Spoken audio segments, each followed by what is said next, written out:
messieurs, tout le plaisir est pour nous de vous avoir nombreux à suivre cette émission que vous avez eu l'habitude de suivre chaque jour sur vos antennes.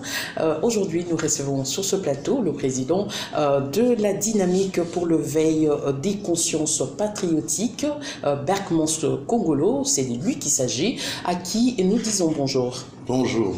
Avec lui, nous allons débattre quelques sujets d'actualité.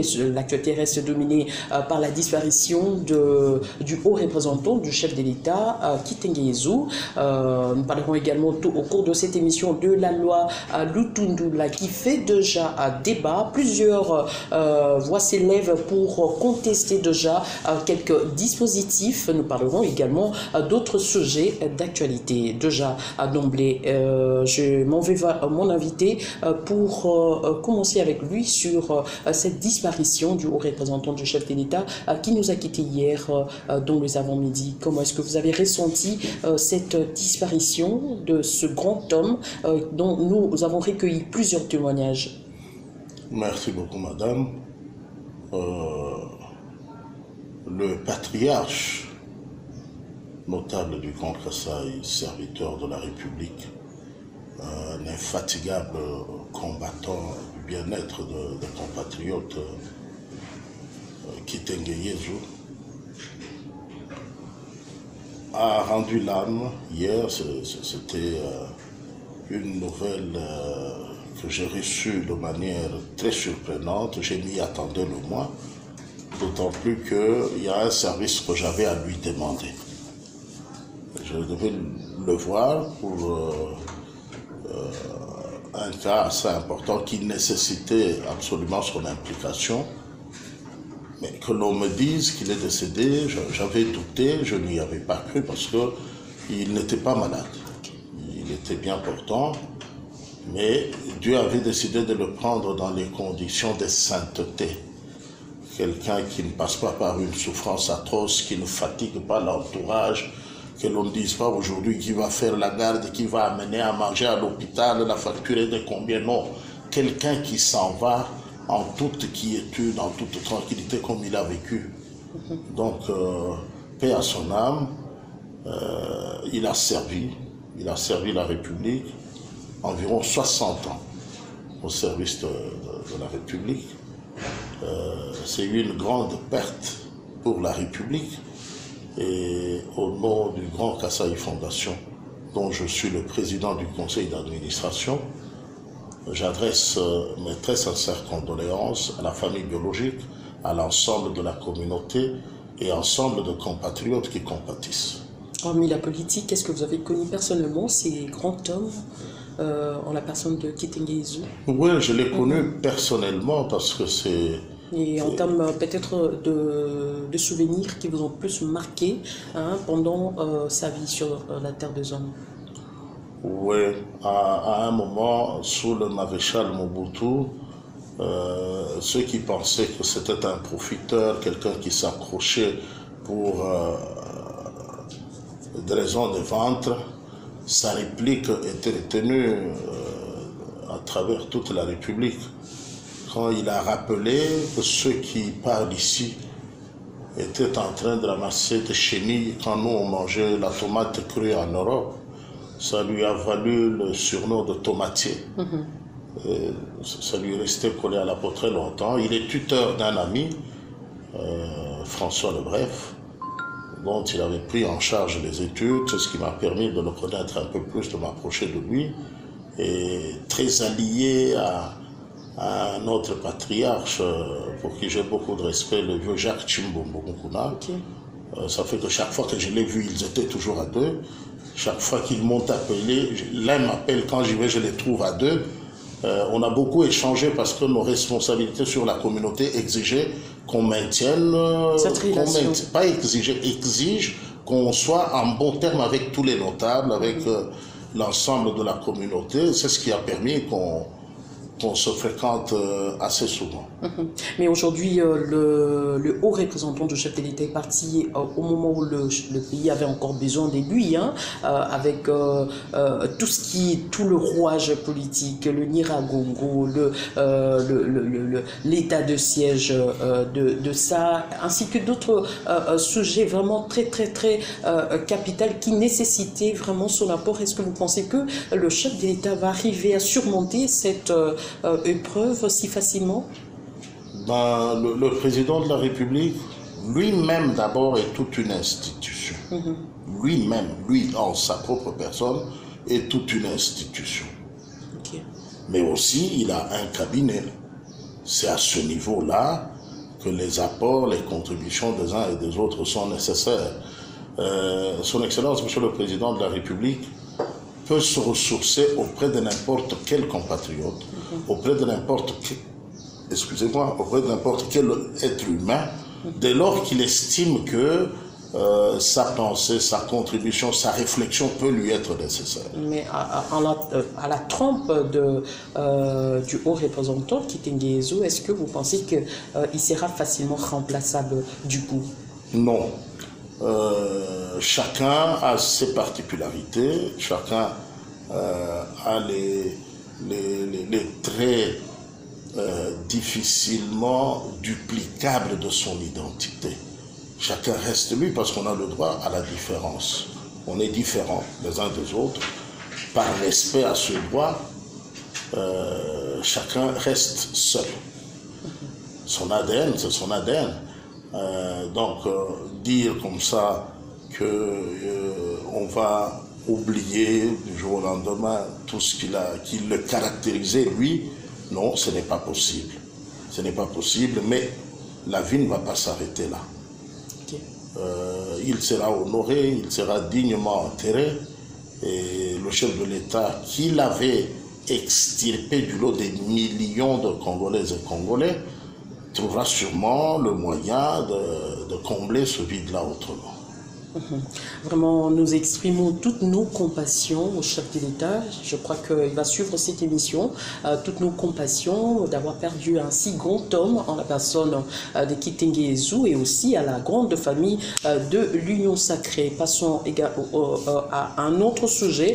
Le sujet, cette proposition de loi de Noël Tiani sur la nationalité qui est appelée aujourd'hui à assumer de postes de responsabilité, de hauts postes de responsabilité, comme le chef de l'État, comme d'autres fonctions en République démocratique du Congo. Est-ce que c'est de lui qui est né de père ou d'une mère étrangère, ou bien d'un père congolais, ou bien d'une mère française? Est-ce que cette personne-là est appelée également à assumer des postes de responsabilité? Bert Monceau, est-ce que vous avez cet avis?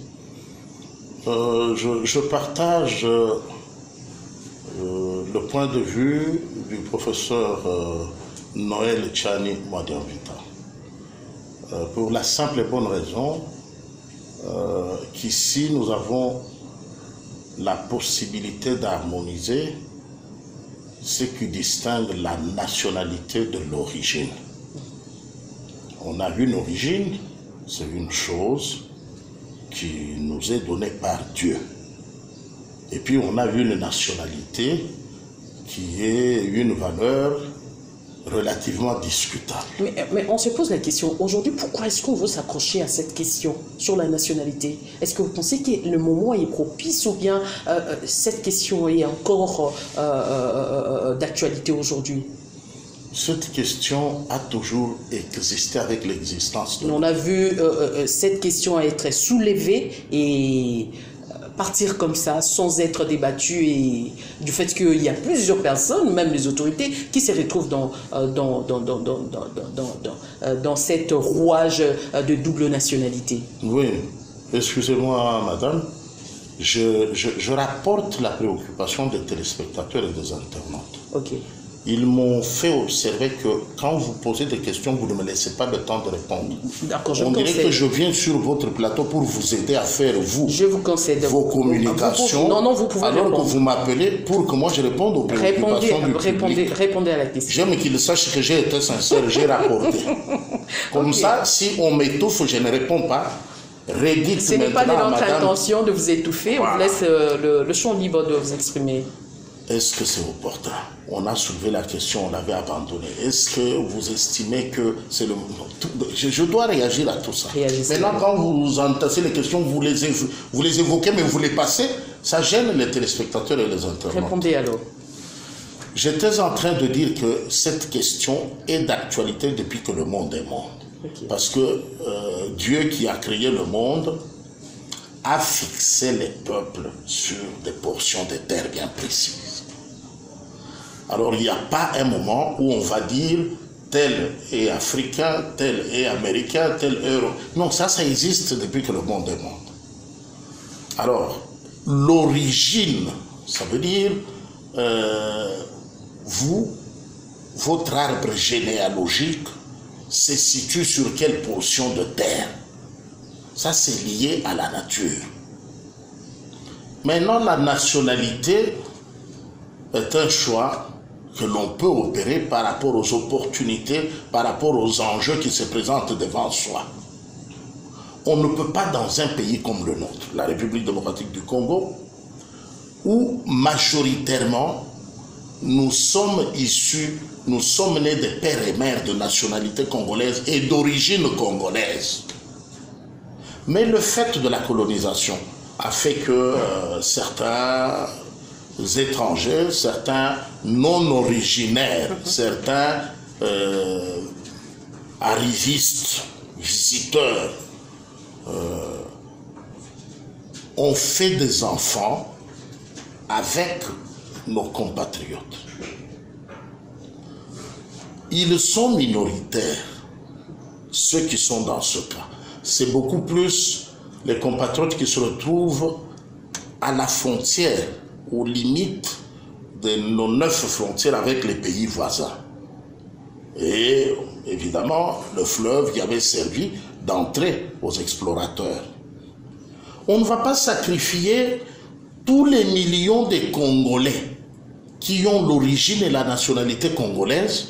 On va élaguer la question de l'origine, nous accrocher seulement à la nationalité pour permettre au sang mélangé, pour permettre aux hybrides, pour permettre aux mulâtres de venir gérer le pays avec le risque que nous allons perdre la fierté de notre origine, nous allons perdre le prestige d'être des natures, d'origine et de nationalité congolaise pour discuter ces valeurs avec les gens qui peuvent beaucoup nous faire de mal que de bien. Mais vous ne voyez pas que c'est sous forme de discrimination? Non, chacun a ses origines. À partir de quel moment y a-t-il discrimination? Chacun a ses origines. Je suis congolais, je décide de quitter mon pays. Je décide d'abandonner mon origine pour aller discuter l'origine en Zambie, pour aller discuter la nationalité au Cameroun et compétir pour être le président des Camerounais. Non, si mon intention est légitime, je peux compétir pour briguer la présidence dans mon propre pays, là où j'ai mes origines, là où la nature m'a doté des origines et de nationalité. Je ne peux pas être compétent que pour les Camerounais et non pas pour mon propre pays, le Congo. Alors, à partir de quel moment y a-t-il discrimination, madame? Quand quelqu'un quitte son pays d'origine, c'est là qu'il y a discrimination? Ou est-ce que la discrimination, c'est quand nous lui rappelons qu'il est d'origine étrangère?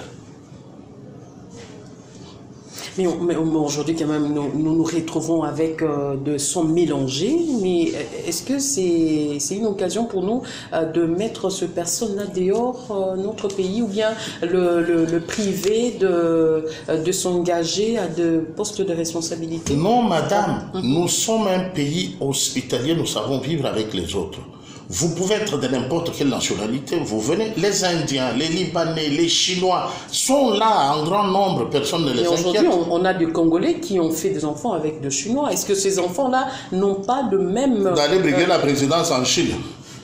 C'est ce que vous voulez me dire, madame? Je suis en train de vous dire que nous acceptons que tout le monde vienne. Vous pouvez travailler, mais la fonction président de la République n'est pas à confondre avec un directeur d'école. On ne dit pas ici de qui peut être préfet, qui peut être directeur d'école, qui peut être chef de quartier. On ne parle pas de ça. On parle du garant de la nation, celui qui porte la responsabilité de l'ensemble de la République. Celui-là, au moins, préservons ce prestige, cette fierté d'avoir un Congolais de souche pure. Est-ce que vous pensez que cette proposition de Noël Tiani passera au niveau de l'Assemblée nationale? La proposition, si à l'Assemblée nous avons beaucoup des hybrides, ça ne passera pas. Si à l'Assemblée nous avons beaucoup de sang pur, ça va passer. Mais quel est le mal ici? Quand on dit, vous pouvez exercer différentes fonctions, mais il y a des fonctions auxquelles vous ne pouvez pas prétendre. Par exemple, être le garant de la nation, c'est lui qui a la responsabilité, c'est lui qui doit répondre à temps et à contre-temps de tout ce qui arrive, de l'avenir de la République, des choix, des options fondamentales pour le devenir de la République. Ça, on ne peut pas hypothéquer entre les mains d'une nationalité douteuse, de quelqu'un qui a la possibilité de choisir autrement. Il va puiser l'argent ici, aller investir, je ne sais pas, dans le coin d'origine, parce qu'ils se souviennent toujours de leurs origines. On a vu que Barack Obama est passé président aux États-Unis, si cela pouvait être donné un exemple, et pour venir en Afrique, il a choisi le Kenya. Vous m'avez juste précédé. Il a choisi le Kenya pour venir en Afrique. Il s'est souvenu de ses origines. Pourtant, personne n'empêche à M. Obama de briguer la présidence au Kenya. Mais pour ce qui est de notre pays, pour ce qui est de la République démocratique du Congo, un pays de jeune démocratie qui se recherche encore, nous n'avons pas besoin de nous exposer au danger, au risque d'un président qui vienne puiser pour aller construire en Tanzanie, pour aller construire au Mozambique, en île Maurice. Non, non. Nous avons besoin d'un fils maison. Mais que pensez-vous pour ceux-là qui pensent que cette proposition de loi de Noël Tiani est taillée sur mesure pour écarter certains candidats à la magistrature suprême? La CENI, à ma connaissance, n'a pas encore commencé à recevoir les candidatures. Non, mais déjà pour dire qu'on veut écarter. Déjà l'idée. Non, non, non. L'idée de préserver la race pure de la République démocratique du Congo, cette idée n'est pas discriminatoire. Mais d'office, en République démocratique du Congo, nous reconnaissons qu'il y a des gens qui ne sont pas d'origine congolaise. Ça ne dépend pas que Noël Tiani a proposé la loi ou pas. Non, savoir qu'en République démocratique du Congo, nous avons des Congolais de souche pure, nous avons des Congolais à nationalité discutable, nous avons en République démocratique du Congo les gens qui n'ont rien à voir avec la nationalité. Ça, nous le savons. Maintenant, laissez à tous ces gens-là la liberté, les mêmes droits d'agir, de poser des actes comme des Congolais de souche pure. Nous trouvons qu'il y a beaucoup de trucs à redire. Il y a dysfonctionnement. Il y a dysfonctionnement. Et déjà, moi, je peux vous assurer que si quelqu'un trouve que cette loi est mauvaise, soit il vit aux dépens des gens à nationalité douteuse, soit il incarne le sang d'une nationalité douteuse. Ce sont les gens qui vous diront, son arrière-grand-mère était venue de l'île Maurice. C'est pourquoi il est de teint clair. On vous dira non, lui, la grand-mère de son père était jamaïcaine.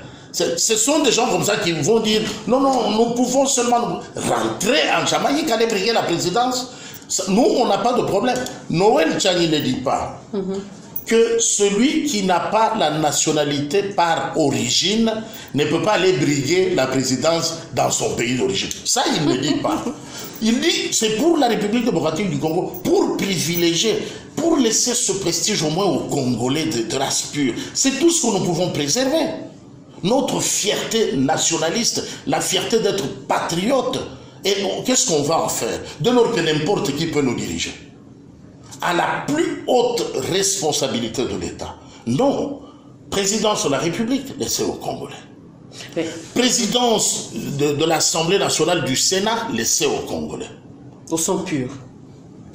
Au sang pur, à la souche indiscutable, à la race purement congolaise. Comme aujourd'hui avec le président Christophe Mbosso. Ah ben, indiscutablement. Cours et tribunaux laissés à la race pure. Gouvernement laissé à la race pure. Mais on peut avoir, si c'est vraiment nécessaire, on peut avoir dans la hiérarchie de la fonction publique, on peut avoir un chef de division, on peut avoir un directeur qui est de nationalité non congolaise, on peut avoir un directeur financier dans un comité de gestion qui n'est pas de nationalité congolaise. Mais pour avoir un général que nous on ne sait pas prononcer son nom, parce qu'il y a beaucoup de R et de H. Mais aujourd'hui, c'est la question délicate aujourd'hui avec le tas de sièges au niveau de... On va y revenir. On ouvre le parenthèse et puis on le ferme directement. Mais revenons toujours à cette question de nationalité. Est-ce que vous pensez que cette question passera? Parce que cette question est très délicate. La question passera, madame. Parce que... Et au cas où ça ne passe pas? Non. Si ça ne passe pas au niveau de l'hémicycle, nous allons nous prendre en charge. De quelle manière? Nous allons descendre et voir qui est avec le peuple et qui n'est pas avec le peuple. Et comment est-ce que vous allez les détecter? Comme nous l'avons fait quand il fallait basculer la majorité et envoyer à la nage Janine Mabunda et ses compagnons. Mais il y avait des concertations en amont. Et ces concertations n'ont pas empêché qu'ils résistent jusqu'à la dernière seconde. Le peuple s'est impliqué. Passons à la question de la loi électorale aujourd'hui qui fait jaser au niveau de politiciens. Déjà, on crie à un fraude électorale en amont, déjà avec la réaction de Présidium de la Mouka. On a vu les FCC également par le truchement de ce partenaire qui ont réagi sur cette question. Ils ont évoqué déjà le fraude, de manœuvres dilatoires pour ne pas permettre à certains candidats de se retrouver dans cette loi électorale. Qu'en dites-vous? Merci beaucoup, madame. Vous savez d'abord que la loi électorale, telle qu'on est en train de la modifier là, elle avait été par son essence taillée sur la mesure d'un individu. Aujourd'hui, qu'on a le temps de revisiter cette loi pour la rendre consommable par tout le monde, ceux qui tiraient les dividendes de sa taille sur mesure doivent se révolter. Et vous avez effleuré un aspect, vous dites, la Mouka dénonce la fraude. Non, le président de la Mouka... Dénonce de manœuvres dilatoires. Oui. Les pouvoirs dénoncent déjà l'Assemblée qui veut s'accaparer de cette question en le traitant d'une manière un peu en catimini, selon leur idée. Merci, madame. Le président de la Mouka, l'honorable Moïse Katumbi Chapwe... Je dis le présidium. Je parlais de présidium. Aujourd'hui, assumé par Moïse Katumbi Chapwe, n'a rien dit à ce sujet. N'allez pas prendre la rumeur, venir en faire une question qui mérite d'être discutée. Ici, on parle de la Mouka dont, en tout cas, jusque-là, on sait qu'il n'y a qu'un seul la Mouka dirigé aujourd'hui par Moïse Katumbi Chapwe, qui va bientôt passer le bâton à Jean-Pierre Bemba. Et eux qui ont la présidence officielle et légitime, selon la convention de tournage de l'exercice de la fonction président, aujourd'hui, celui qui a le pouvoir d'engager cette plateforme électorale, c'est Moïse Katumbi Chapwe. Il n'a rien dit. Mais vous ne voyez pas qu'il y a un dysfonctionnement parce qu'aujourd'hui, si la Mouka se retrouve déjà dans le major de la majorité présidentielle, comment est-ce qu'il peut se prévaloir encore être de la Mouka? Attention, la plateforme électorale qui n'avait des objectifs et des buts électoralistes, à partir de 2019, quand on a publié les résultats, a changé de vocation. Maintenant, le combat politique a pour objectif conquérir le pouvoir, le conserver et l'exercer le plus longtemps possible.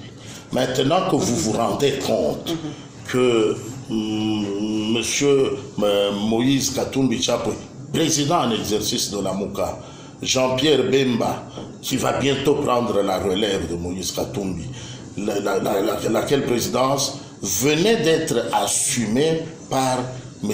Fayoulou. Bon, le panier circule. À partir de quel moment il y a dysfonctionnement? Parce que les uns estiment que le but de leur combat, c'est de contribuer à l'amélioration qualitative du niveau de vie des Congolaises et Congolais. Les autres estiment que dans l'exercice de leurs fonctions, il faut donner des insomnies aux dirigeants en rejetant tout ce qu'ils proposent. Il n'y a pas match, madame. Revenons à cette question. Je vous pose encore la même question. L'aile dure de la MOUCA pense qu'il y a déjà des manœuvres pour ne pas aller dans le vrai sens de la loi électorale. L'aile dure de la MOUCA, c'est l'aile qui se bat pour la requalification du train de vie des compatriotes. Cette aile dure est incarnée aujourd'hui par Moïse Katumbi Chapwe, qui bientôt va passer le bâton à Jean-Pierre Bemba. Maintenant, c'est ça l'aile dure de la MOUCA. Bon. Maintenant, en tout cas, je vous conseille de cette question. Voilà. Bon, mais qu'en dites-vous par rapport au FCC, par le truchement de Noujek, qui pense que déjà il y a déjà des manœuvres, il y a cette loi qui commence à être taillée sur mesure en la personne, à un regroupement politique de l'Union sacrée. Merci. Le FCC, nous devons avoir la compassion, nous devons avoir pitié de ces compatriotes qui ont pataugé dans l'océan des antivaleurs pendant près de 2 décennies. Ils ne savent rien d'autre que les antivaleurs, la fraude, la mégestion, la corruption, et le trafic d'influence. Ça, c'est tout ce qu'ils ont incarné pendant près de 2 décennies. Comme ça, ils reconnaissent très rapidement qu'est-ce qui ressemble à la fraude, qu'est-ce qui parce que quelqu'un qui n'a jamais été aux États-Unis ne va pas vous décrire la place Rockefeller. Quelqu'un qui n'a jamais visité le quartier Manhattan, comment va-t-il vous parler de Trump Tower en diagonale du quartier général des Nations Unies? Il ne peut pas. Il n'y a que celui qui a déjà visité qui peut vous dire ça. Alors, pour avoir longtemps vécu dans les pratiques de fraude et de tricherie, on pense que tout le monde a les mêmes réflexes. Non. Avant, pour faire taire la population, on lui coupait le signal Internet. Aujourd'hui, pour faire taire la population, on répond à ses attentes. Nous sommes dans 2 écoles, madame. Et la loi Lutundula, parlons encore dans cette émission. Cette loi a vraiment l'idée de Christophe Lutundula en faisant cette proposition de loi a été de permettre à ce que tout le monde puisse se retrouver dans la marmite de la CENI. Mais parlons un peu des innovations de cette loi. Quelles sont les innovations qui vous ont plus tiqué dans cette loi, déjà avec la vice-présidence de la CENI? Est-ce que vous pensez que ces postes-là est opportun? La vice-présidence de la CENI a fait quoi? Non, il y a quand même des innovations. Hein. La loi a apporté des innovations par rapport à la loi précédente. Il y a eu des innovations, il y a par rapport à la répartition. Déjà, il y a la société civile qui a plus... dont on a accordé 2 personnes de plus par rapport à la loi précédente. Est-ce que vous pensez que cette loi permettra, ce que si peut-être on n'arrivait pas à dissocier à l'esprit de concepteurs, est-ce que vous pensez que cette loi permettra à ce que tout le monde puisse se retrouver aux élections de 2023? Madame, Jésus-Christ, le Fils de Dieu, venu dans le monde, n'a pas convaincu tout le monde. Vous pensez qu'il y aura une loi qui va mettre tout le monde d'accord? Ça, c'est méconnaître l'existence des négativistes nés. Il y a des gens dans ce pays, quand vous dites que ça c'est le soleil, parce que ça vient de votre bouche, il dit non. On a Quand vous dites que ça c'est l'ampoule, comme c'est vous qui dites que c'est l'ampoule, il dit non. Maintenant, vous voulez que vous dise quoi? On a des gens au sein de la Mouka qui réagissent comme ça. Maintenant, vous voulez que l'on vous dise quoi? Cette loi va rencontrer les attentes de la majorité du peuple. Mais dire que tout le monde va se retrouver, non. Autour de Jésus, tout le monde ne s'est pas retrouvé. Ok. Aujourd'hui, il y a plusieurs personnes qui sont en déplacement vers les différentes villes environnantes de Goma. Quel est aujourd'hui votre point de vue par rapport à cette situation dont la population de Goma est en train de vivre actuellement? Je suis très fier de la manière dont la question est prise en charge par les autorités du pays. Le gouvernement est au front. J'ai suivi les assurances données par son Excellence, Monsieur le Président de la République. Je suis convaincu, je confirme, je soutiens avec lui que la situation est sous contrôle. Ça veut dire qu'il n'y a rien qui aurait dû être fait qui ne soit pas fait pour que l'on dise qu'il y a eu dérapage. Tout ce qu'il fallait faire, la manière de réagir en toute responsabilité et au moment qu'il fallait, avait été fait. Donc, les compatriotes, la situation est malheureuse. Ça aurait été un robinet où on l'aurait fermé tout de suite. Ça ne dépend pas de nous les humains. Dieu a prévu les mécanismes qui sont tout à fait naturels, qui échappent au contrôle. Nulle part au monde, madame, on peut vous dire que le volcan serait entré en éruption, mais on l'avait bloqué. Non, ça n'a jamais existé. Le volcan est là pour entrer en éruption quand c'est le moment. On n'a pas dit ainsi. Ah non, parce que en exploitant l'ignorance des compatriotes, il y a des méchantes langues qui disent de n'importe quoi. Non, ici, on doit savoir que depuis que le monde est monde, aucune éruption volcanique n'a été évitée. Nulle part au monde. Depuis que le monde est monde. Mais certains analystes parlent déjà que non, le mesure d'accompagnement du gouvernement n'est pas visible. Voilà, je vous parlais de méchantes langues. Ça veut dire que le gouvernement aurait pris les ministres, la police, l'armée, les magistrats, les membres du Parlement, les mettre autour des Nirangongo. Non, pas du tout. Dans le sens que la situation est là, mais la population veut quand même voir quelques officiels mourir dans la lave. Pas du tout, pas du tout. Dans le sens, par exemple, de placement. Mais dans le sens de déplacement, madame, quand il y a la catastrophe naturelle ou surnaturelle, c'est tout à l'heure là, si les balles crépitent, je ne vais pas vous poser la question si vous me demandez d'aller dans quel sens. Ça n'existe pas. Mais non, ces gens qui parlent là, ils pensaient que quand le volcan entre en éruption, quelqu'un laisserait ses enfants et irait poser la question au gouverneur ou au bourgmestre, vous nous demandez d'aller dans quelle direction? Non, mais parce que tu vois dans quelle direction ça vient. C'est le sauve qui peut. Alors dans une situation de sauve qui peut, qu'est-ce qu'on aurait voulu? Que le gouvernement installa des satellites qui identifient dans quelle direction va chacun et lui apporte un sac de riz, d'haricots, de patates, de poulet pour qu'il soit à l'aise là en construisant une tente comme de Moïse et de Jésus. Madame, n'allons pas rêver, n'allons pas... C'est d'ailleurs à la limite insulter le peuple. Ces gens, en désarroi, en débandade, sont cherchés, identifiés par le gouvernement et reçoivent les secours. Les premiers secours, les premiers soins, ces gens reçoivent la nourriture, reçoivent de l'eau, parce qu'on n'a pas de tentes en réserve. On n'a pas de stocks de nourriture en réserve. En attendant, comme nous sommes un pays à catastrophe répétitive, attendons, dès que ça se manifeste là-bas, on déploie ce lot. Ça, c'est être un sorcier. Ça vient de manière imprévisible. Et on ne savait pas que ça pouvait se produire à d'intervalles aussi rapprochés. Donc, aux situations imprévisibles, des mesures imprévisibles. En tout cas, nous tendons tout doucement vers la fin de notre émission.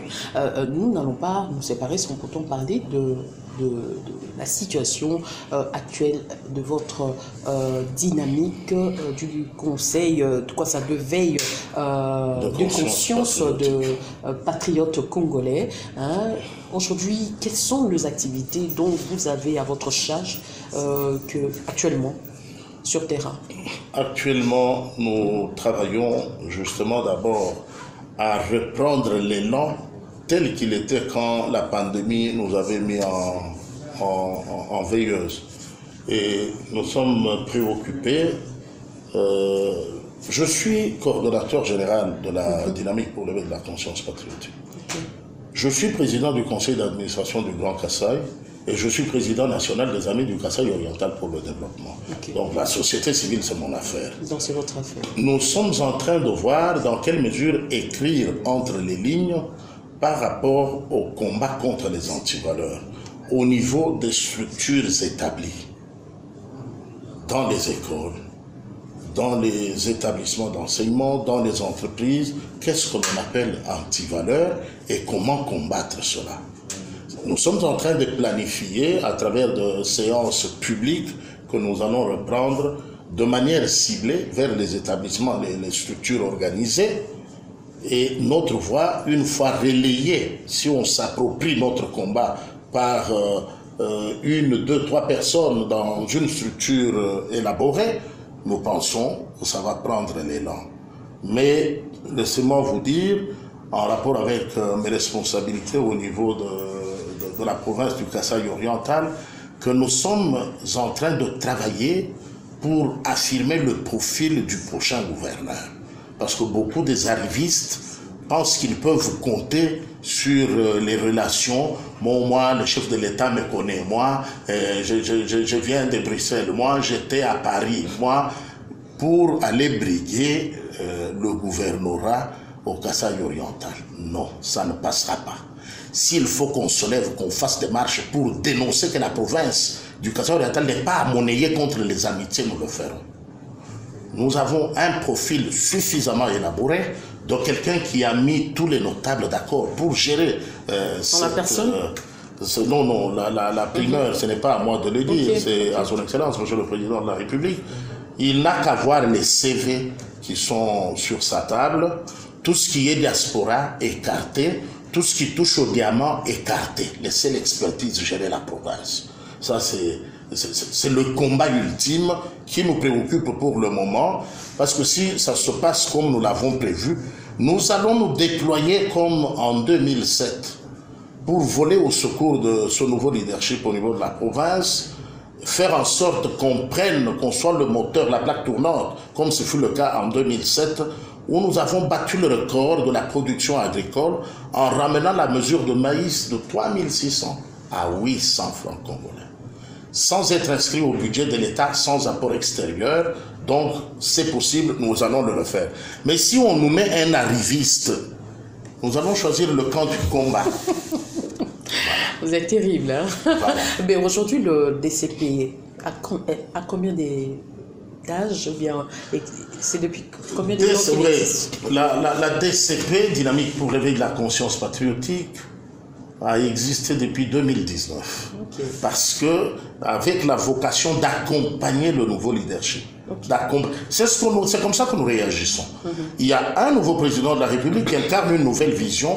Dans quelle mesure pouvons-nous lui être utiles sans lui demander de l'emploi? C'est ça la DCP.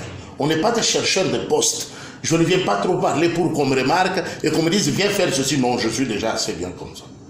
Donner le travail aux chômeurs qui viennent de la diaspora et de tout ça. Non, mais vous êtes en train de combattre la diaspora. Oui, qu'on leur laisse non, vous voyez que vous ne vous retrouvez pas. Vous êtes en train de voir du bleu. On ne combat pas la diaspora au niveau de l'exercice des responsabilités. Mais pas la première responsabilité dans la province qui sort d'une situation assez très délicate. Hein. Mais plutôt, nous disons, s'ils peuvent être utiles à autre chose, oui, mais pas pour le premier rôle en province. Là, nous sommes très clairs. Et nous existons pour accompagner le nouveau leadership au niveau national Et nous sommes prêts à le faire au niveau provincial. C'est ça le patriotisme. Alors nous, si le nouveau président est un étranger, il a une nationalité douteuse, il n'est pas d'origine congolaise, on reste spectateur. Si le nouveau gouverneur est un diaspora, est un diamantin, on reste spectateur. Nous savons à quel moment nous pouvons exercer la fierté d'être congolais, à quel moment nous pouvons exercer la fierté d'être est-kassaïen, à quel moment nous pouvons exercer la fierté d'être grand Kasaï. Voilà. En tout cas, Berkmans Kongolo, je crois que c'est par là que nous allons nous séparer pour aujourd'hui. Et je crois que nous allons nous retrouver prochainement avec le même plaisir, je crois. Je suis toujours prêt, à temps et à contre-temps. En tout cas, merci. Merci, madame, messieurs, d'avoir suivi cette émission. Je crois que vous avez aimé, hein, avec Berkmans, c'est du show. Hein. Donc, il vous a donné certains éclairages avec de précisions précises sur des questions importantes. Donc, je vous dis merci, madame, messieurs. Donc, là, je dis merci à Guillaume Zinga, je dis merci à Sive Masashi, Tonton Ebongo, ainsi que d'autres personnes qui ont concouru à la réalisation de cette émission. Restez branchés sur la télé démocratique. Au revoir.